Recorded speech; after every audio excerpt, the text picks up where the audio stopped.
नमस्कार दोस्तों, साहित्यिक कहानियों के इस चैनल कहानियाँ जिंदगी की पर मैं शैली सुना रही हूँ सुश्री अमृता प्रीतम जी द्वारा लिखी कहानी जूठा कुआं।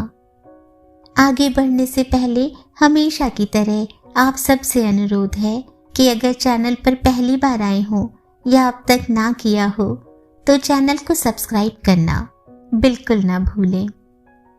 आइए सुनते हैं।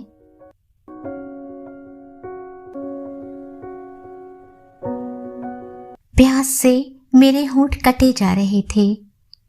कई मील मैं चल चुकी थी पर मुझे कहीं पानी नहीं मिला था। अब मेरे कदम लड़खड़ाने लग गए थे और मेरे सिर को चक्कर आ रहे थे। धूल से सनी हुई राह पर मैं सांस लेने के लिए बैठ गई। यद्यपि रात अभी गहरी नहीं हुई थी पर आकाश में बहुत से तारे निकल आए थे। मैंने आंखों में एक लालसा भरकर तारों की ओर देखा। वह आकाश गंगा जहां से रोज देवता पानी के घड़े भरकर ले जाते हैं। हे ईश्वर, आज किसी देवता का घड़ा छलक उठे और थोड़ा सा पानी इस धरती पर गिर पड़े। किसी देवता के घड़े में से पानी न छलका पर तारों में से कुछ प्रकाश बिखर आया और मुझे पास ही में एक कुएं की झलक दिखाई दी। मेरे पांव में एक चेतना आ गई और सिर को जो चक्कर आ रहे थे वे हट गए। मैं जो उस कुएं के निकट जा रही थी सोच रही थी, हे ईश्वर, यह कुआं ही हो, कुछ और न निकल आए। हे ईश्वर। मैंने पास जाकर देखा, वह एक कुआं ही था। होठों पर जबान फिराकर मैंने पानी की ओर देखा। मुझे अभी विश्वास नहीं आ रहा था कि यह पानी मेरे होठों तक पहुंचेगा। तुम्हें शायद पानी चाहिए, पर एक आवाज आई और मुझे एक बार तो ऐसे लगा जैसे इस पर ने मुझे कुएं में से पानी देने के बजाय कुएं में धक्का दे दिया हो। मैं तुम्हें पानी किस तरह दूं? यह झूठा कुआं है। अगर मैं सोने का कटोरा होती तो बहती हुई हवा से ही पवित्र हो जाती। अगर चांदी का कटोरा होती तो कोई चुल्लू भर पानी से धो देता, मैं पवित्र हो जाती। अगर पीतल का गिलास होती तो कोई एक बार मांज देता, मैं पवित्र हो जाती। पर मैं तो झूठा कुआं हूं। झूठा कुआं? मैंने घबरा कर देखा। आसपास किसी जिन या परी की शक्ल दिखाई नहीं दी, पर आवाज आ रही थी। पता नहीं यह आवाज किसकी थी। हाँ, झूठा कुआं। यह पानी किसने झूठा किया है? मनुष्य ने, इस पानी के प्रेमी ने। वह वफा के कटोरे को मुंह लगाकर पानी पी रहा था कि उसके हाथ से गिर पड़ा। कटोरा टुकड़े टुकड़े हो गया और झूठा पानी सारे पानी में मिल गया। अब इस गांव के लोग पानी कहां से लेते हैं? मुझे तो यहां और कोई कुआं दिखाई नहीं देता।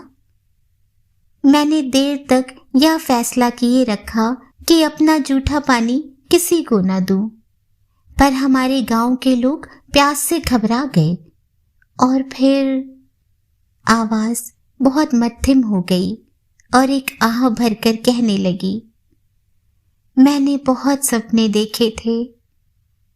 प्यार हमेशा ही बहुत सपने देखता है। मैंने सोचा था मेरा पानी बहुत मीठा है, इसलिए इस पानी का प्रेमी मुझे छोड़कर कहीं नहीं जाएगा। हम 2 बैल खरीदेंगे। एक का नाम हम चांद रखेंगे, दूसरे का नाम सूरज। वह गाड़ी पर बैठकर बैलों को हांका करेगा। जीवन के दिन कुएं के पानी की तरह चक्कर लगाते रहेंगे और क्या? मैं सोचा करती थी कि मैं जब मां बनूंगी अपनी बेटी का नाम गेहूं रखूंगी और बेटे का नाम गुलाब। गेहूं जब बड़ी होगी तो सारे संसार की भूख मिट जाएगी, और गुलाब जब जवान होगा तो सारे संसार से सुगंध आने लगेगी। फिर मैं तुम्हें बता तो चुकी हूं। मैंने सोचा कुछ था और हो गया कुछ। पर इस संसार में गेहूं भी उगता है और गुलाब भी।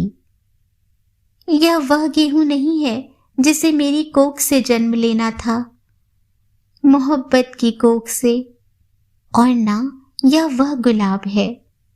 यह तो जूठे पानी से पला हुआ गेहूं है जो लोगों की नसों में पवित्र लहू पैदा करने के बजाय विकार पैदा करता है। और यह गुलाब तुमने देखा नहीं? जब पुजारी इन फूलों को देवताओं के आगे चढ़ाते हैं तो देवता इनकी सुगंध से पत्थर बन जाते हैं, और जब स्त्रियां इन फूलों को अपने सुहाग की सेज पर रखती हैं तो उनकी आत्मा इनकी सुगंध से बेहोश हो जाती है। यह तो तुम सच कहती हो। जालिम ने अपना जीवन भी बिगाड़ लिया और मेरा भी। उसका क्या बिगड़ा? ब्याह के मंत्र पवित्र मुख से पढ़े जाते हैं, पर उसने मेरा पानी पीकर अपना मुंह जूठा कर लिया था। जूठे होठों से लगकर वे मंत्र भी झूठे हो गए थे। फिर जैसे रोगी माता पिता की संतान को माता पिता के रोग भुगतने पड़ते हैं, किसी की टांग खराब हो जाती है, किसी की आंख, और या कोई और अंग। मनुष्य के घर जो संतान हुई है उसके होठों की मुस्कुराहट मर गई है। मेरे शरीर में एक कंपन हुआ और आंखों की नींद खुल गई। प्यास से मेरे होंठ फटे जा रहे थे। मेरे सिरहाने पानी की सुराही पड़ी थी, पर जब मैं गिलास में पानी उड़ेलने लगी तो मेरे हाथ ठिठक गए। जूठा पानी। मंदिर के घंटे की आवाज आई।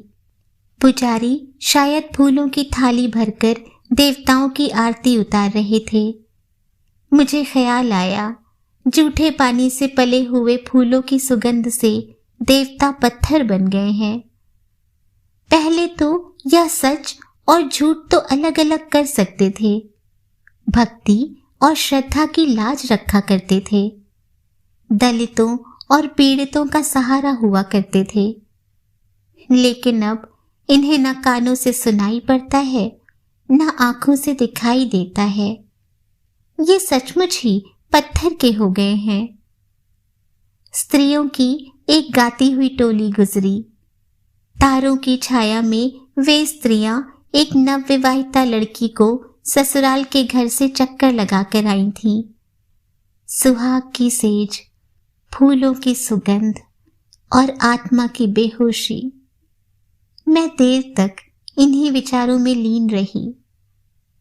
ताजा अखबार, आज का ताजा अखबार। गली में तेज कदमों से गुजरते हुए अखबार बेचने वाले की आवाज आई और उसने एक अखबार मेरे कमरे की दहलीज में फेंक दिया। अखबार के पहले पृष्ठ पर एक खबर आंखें फाड़े सारे संसार की ओर देख रही थी। तीसरा महायुद्ध। और मेरे हाथ में टीस उठी। अभी मुझे किसी ने सच ही कहा था कि जूठे पानी से पला हुआ गेहूं लोगों की नसों में पवित्र लहू पैदा करने के बजाय विकार पैदा करता है। और फिर मैंने कोठे पर चढ़कर मनुष्य की संतान का मुंह देखा, जैसे किसी की टांग खराब हो गई थी, जैसे किसी की आंख खराब हो गई थी। सचमुच मनुष्य के घर में जो भी संतान हुई थी उसके होठों की मुस्कुराहट मरी हुई थी। पानी का गिलास मेरे हाथ से छूट गया है और प्यास से मेरे होंठ फट रहे हैं।